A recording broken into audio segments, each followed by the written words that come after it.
My name is Jabari Jones. I'm the president of the West Philadelphia Corridor Collaborative. Good morning, Majority Leader Parker, Chairman Squilla, and members of Philadelphia City Council. First, I would like to start by thanking Councilmember Parker for the great empathy she's shown for the business corridors of West Philadelphia by introducing this important resolution, despite not being one of our district council members. I'm also grateful for the 14 members of City Council that co-sponsored this resolution, and thank you for your empathy and foresight to recognize this as a serious citywide issue. And for the 3 members of City Council that unfortunately did not co-sponsor this resolution, I hope that by the end of my testimony and the testimony of businesses that deal with this problem every day, you will realize how important public safety is to the survival of neighborhood commercial corridors and agree that it is time to act. We are in a state of emergency. 2 weeks ago, 6 people were shot at the commercial corridor on Broad and Shoe Avenue in the middle of the day.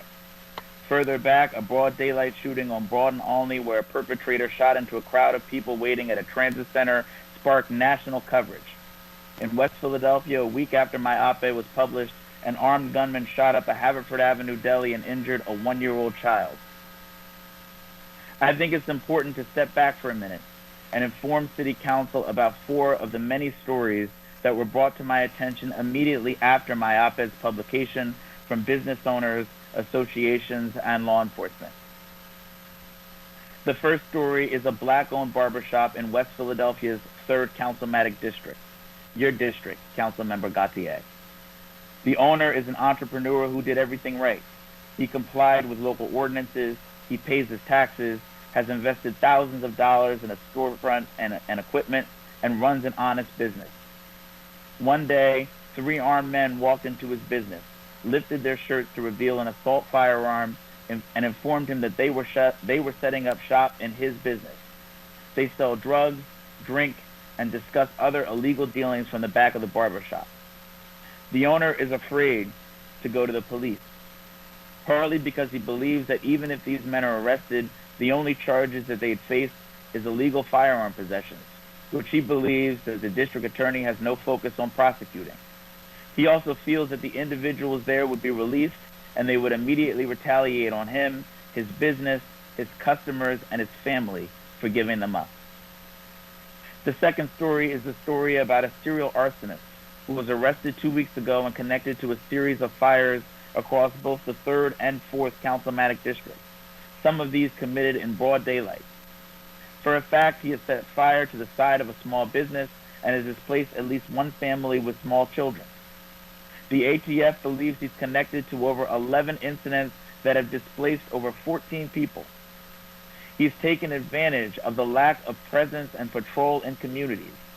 Both the business owner and residents who are victims continue to feel that there is no one in this city who cares about their plight.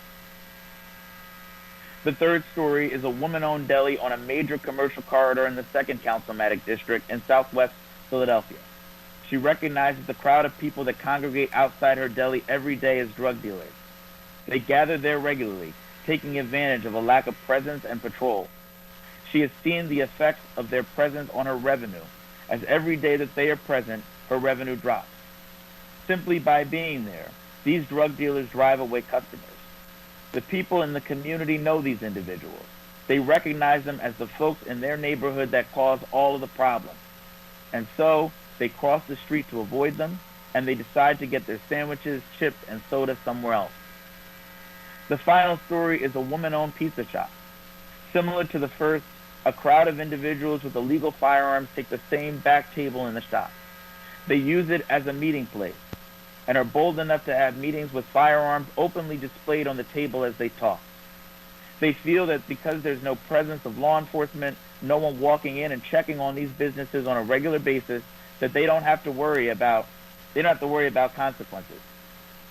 The owner is petrified, but out of concern for her staff and customers is afraid to usher them out of the store. She sees lost revenue as potential customers walk in, see who's sitting in the back, and decide to leave without making a purchase. Out of respect for the confidentiality of these businesses and the sources that have shared these stories with me, I will not reveal the identity of these companies. but I want you to know these stories so you understand the seriousness of the issue that we are facing in neighborhoods. I also want to be clear that the perpetrators in these stories and others are taking advantage of the lack of presence, the lack of law enforcement capacity to patrol these areas and remain in contact with these businesses. Without this presence, business owners are left at the mercy of those that would take advantage of them. In my op-ed, I focused on businesses that were losing revenue because they had to close at nightfall.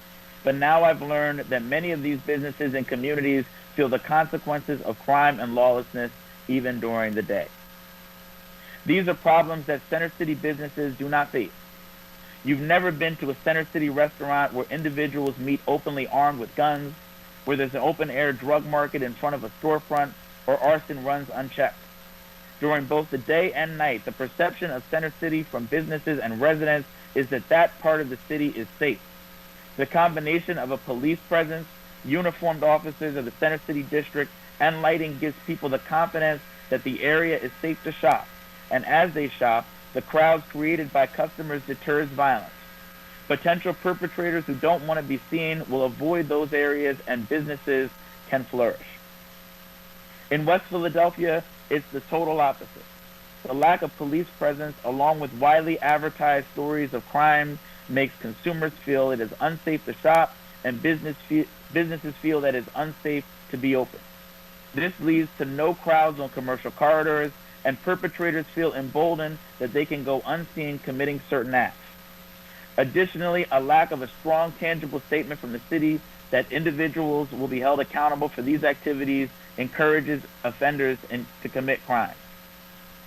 And so our businesses in neighborhoods close after the sun goes down, leaving on the table between 3 and 5 extra hours of business and profit.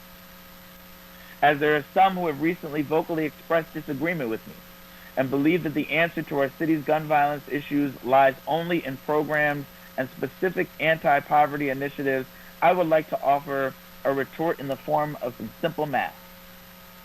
Stay with me. If you took an estimate of $200 per hour that a small business in a neighborhood could make in profit by not closing early, and they were able to reclaim those 5 hours each day, it would equate to giving these businesses an extra $1,000 in profit per day.